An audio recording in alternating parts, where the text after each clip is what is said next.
On a crisp Tuesday morning in Charlotte, North Carolina, Marcus Reynolds, a black CEO of a thriving financial services company, walked into a local branch of his own bank expecting routine service. Instead, he was met with suspicion, rudeness, and a humiliating refusal to assist him. 7 minutes later, Marcus returned with his corporate counsel, and in a move that stunned everyone in the lobby, he terminated the entire branch staff on the spot for their discriminatory conduct. What happened in those 7 minutes would send shockwaves through the banking industry and cement Marcus's reputation as a man who doesn't tolerate injustice. Marcus Reynolds was 45, a self-made entrepreneur who'd risen from a working-class upbringing in Durham to lead Pinnacle Financial Solutions, a company he'd founded a decade earlier. Pinnacle managed investments, loans, and wealth portfolios for clients across the Southeast, with Marcus at the helm overseeing a network of banks and credit unions under his company's umbrella. A graduate of North Carolina A&T with an MBA from Duke, Marcus was known for his sharp intellect and no-nonsense approach. He'd faced prejudice before, subtle slights in boardrooms, raised eyebrows at country clubs, but he'd always handled it with grace, letting his success speak for itself. This time, though, the line was crossed in a way he couldn't ignore. It was just after 10 a.m. when Marcus walked into the Pinnacle Bank branch on Tryon Street, one of his company's key locations in Charlotte's bustling financial district. He was there to review branch performance reports and meet with the manager about a new client acquisition strategy. Dressed in a charcoal suit with a crisp white shirt, Marcus carried a slim briefcase and his phone, his demeanor professional but relaxed. He'd been to this branch before, though not often. His role kept him in the corporate office or traveling to meet investors. Today, he decided to drop in unannounced, a habit he developed to keep his teams on their toes. The branch was busy but not chaotic, with a handful of customers at the teller windows and others seated in the waiting area. Marcus approached the counter, where a teller named Jessica, a woman in her late 20s with a tight smile, was processing a transaction. "Good morning," Marcus said, setting his briefcase on the counter. "I need to access the branch's performance reports and speak with the manager." Jessica glanced up, her eyes lingering on him for a moment before she responded. "Do you have an appointment?" she asked, her tone flat. Marcus raised an eyebrow. "I don't need one. I'm Marcus Reynolds, CEO of Pinnacle Financial Solutions. This is my bank." He slid his business card across the counter, along with his ID for good measure. Jessica picked up the card, studied it, then looked back at him with a skeptical expression. "I'll need to verify this," she said, turning to her computer. Marcus nodded, expecting a quick check. Instead, Jessica typed for a moment, then shook her head. "I'm not seeing you in our system. Are you sure you're at the right branch?" The question stung, but Marcus kept his composure. "I'm certain," he said. "Check the corporate access portal. My credentials are there." Jessica's lips pursed, and she typed again, slower this time. After a long pause, she shrugged. "Nothing's coming up. You'll need to make an appointment or come back with proper authorization." Marcus's jaw tightened. He wasn't just a customer. He owned the company that operated this bank. "I'm the CEO," he repeated, his voice firm but calm. "I don't need an appointment. Get your manager." Jessica hesitated, then picked up a phone and spoke in a low voice. A minute later, the branch manager, a man named Paul Whitaker, emerged from a back office. Paul was in his 50s, with a receding hairline and a stiff posture. He glanced at Marcus, then at Jessica, who gestured toward him. "This gentleman says he's a CEO, but he's not in the system," she said, her tone implying doubt. Paul approached, his expression guarded. "Sir, what's the issue here?" he asked, folding his arms. Marcus explained again, his patience thinning. "I'm Marcus Reynolds, CEO of Pinnacle Financial Solutions. I'm here to review branch reports and discuss strategy. I need access to the manager's office and the system." Paul's eyes narrowed slightly, and he took the business card Jessica handed him. "CEO, huh?" he said, his voice laced with skepticism. "We don't have any record of a visit from corporate today. Can you provide some proof of your position?" Marcus felt the familiar burn of being questioned, not for credentials, but for who he was.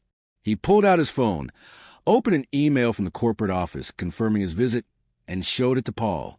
"This is from my chief of staff. It's all there. Paul barely glanced at the screen. Emails can be faked, he said. I'm sorry, sir, but without proper verification, we can't let you access sensitive information. You'll need to leave. Marcus stared at him, incredulous. You're telling me, the owner of this bank, to leave? Paul didn't budge. I'm following protocol. If you're who you say you are, you'd understand. He nodded toward a security guard standing near the entrance, a tall man named Greg who'd been watching the exchange. Greg, please escort this gentleman out. Marcus held up a hand, his voice low but commanding. Don't touch me.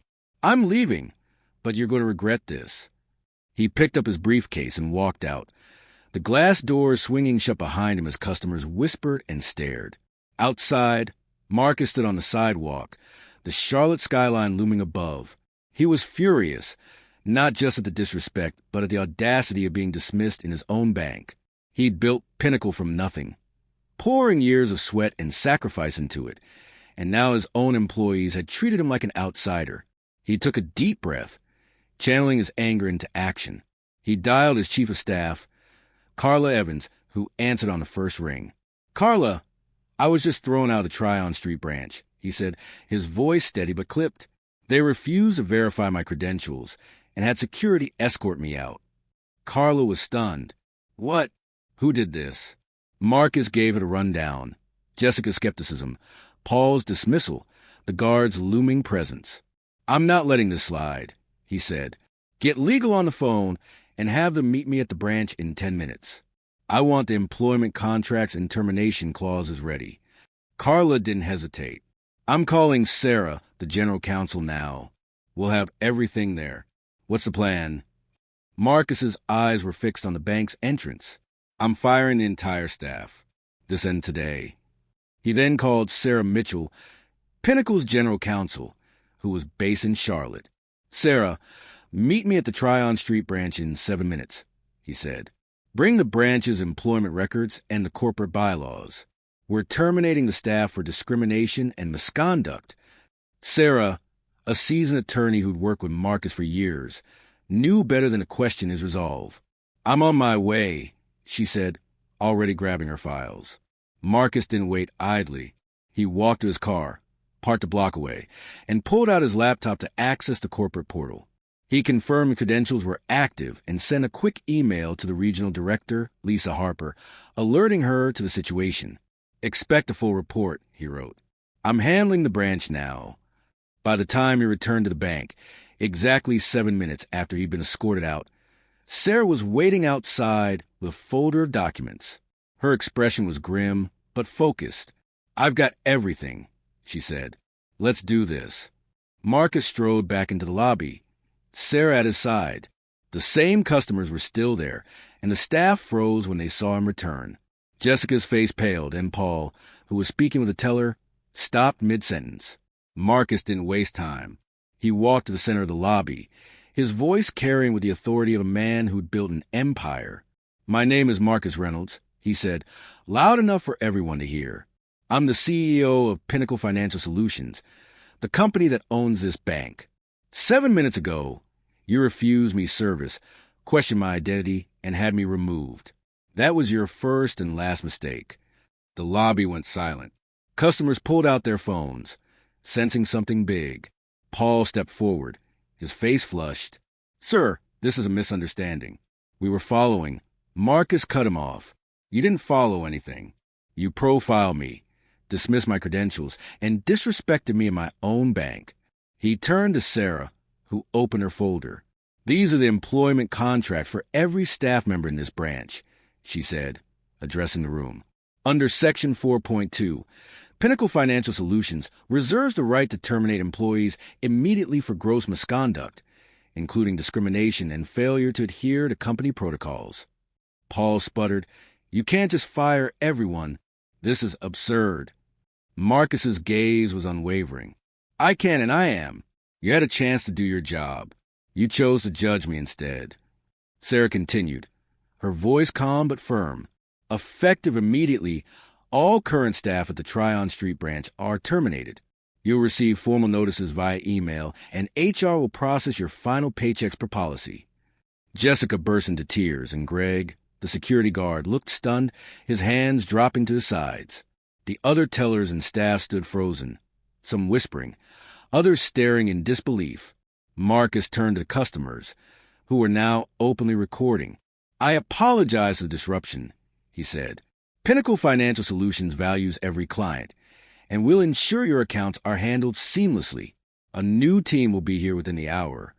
He nodded to Sarah, who was already on the phone with Lisa, the regional director. "Lisa, send a replacement team from the South Park branch," Sarah said. "We need full coverage by noon."